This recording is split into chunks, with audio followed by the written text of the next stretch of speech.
All right, awesome. You have your podcast cover right now. You're ready to start recording once you have your script done or your notes ready to go. So what we're going to do is we're going to use, there's a whole host of tools you can use, but when you're using your Chromebook, probably the simplest one is to use this website called onlinevoicerecorder.com. All right, and you have to have those dashes in between online voice and recorder. So right in here. All right, so I'm just going to click, I have it hyperlinked in here. I'm going to go to onlinevoicerecorder.com. And when you get to your onlinevoicerecorder.com website, you're going to see it's really simple. So what's going to happen is when you record with this onlinevoicerecorder.com, it's going to automatically save a file to your downloads. All right, and then you're going to be able to take that file and use it and move it around.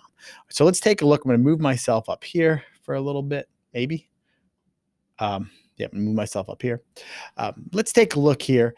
You're going to ignore all of this stuff up here. That's really not anything you need to worry about. There's two buttons down here that we have to focus on. The first one is right below me right here now. It's this red record button. That's what you're going to use when it's time to record. The second one, though, now is below me, and it's this settings cog.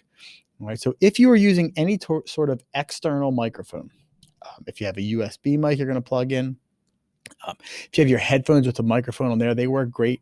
You're going to choose your microphone here. All right, you're going to choose whatever microphone you are. So they're really the only two buttons you need to worry about. Now, when it's time to record, this is what makes this so beautiful, so simple. You're going to hit record, and it'll start to record. And watch what happens. As I'm recording, you can see my line, the volume line, moving up and down. That means it's hearing something. When I stop talking, it stopped. I can pause my recording. Oh man, I messed that up. And then I can go ahead and I can resume it. All right. Or maybe I'm going to pause it,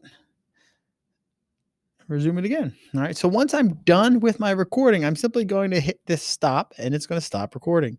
And you'll see this is your recording. That's what happens. As I'm recording, you can see, pretty cool, huh? Now, notice I can trim it if I want to. So like, see, I have that little blank spot. I can trim it, but I'm not going to be able to make any clips, right? So I'm not going to be able to edit clips together. So the best is you're going to have to do this in one big take. So let me give you a tip on how I can do this, right? So let's show you something here. I'm going to close this out. I'm going to, yes, I want to finish editing. I'm going to record and I'm going to pretend I mess up because you're always going to mess up. You always do. And then what I'm going to do is I'm going to give myself a space, a long time, and then I'm going to count down, right? So watch what happens. I'm going to say like, all of a sudden we're recording and then next thing you know, we start giggling because there's a weird noise or I mispronounce a word. So I'm going to say, okay, hold on, delete this. And then I'm going to pause for a while.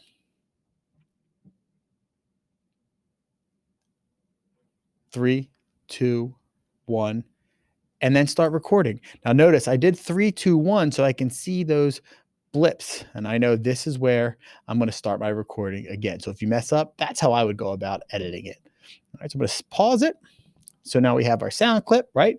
So here's we go. Here's where I messed up. I'm going to trim it all the way down to right here. I'm going to hit save. And notice it downloads as an MP3 file. Here is the most important thing you can do now. Before you go anywhere else, immediately come to your Google Drive. I said you're going to probably create a podcast folder and just click and drag your recording into your Google Drive. All right. That way, your recording is going to be on your Google Drive right away. Final step before you leave, and this is just so that that it's taken care of. The last thing you're going to do is you're going to change the sharing settings. So right now I have record right here. I'm going to just click it once to highlight it, and I'm going to click on this little person and the plus. And what I want to do is I want to make it that anybody with the link can hear it. So I'm going to hit change. And down here where it says viewer O&J Roberts School District, we're going to make it anyone with the link and hit done. That's it. That's how you'll use Simple Audio Recorder to get your recordings into the Google Drive.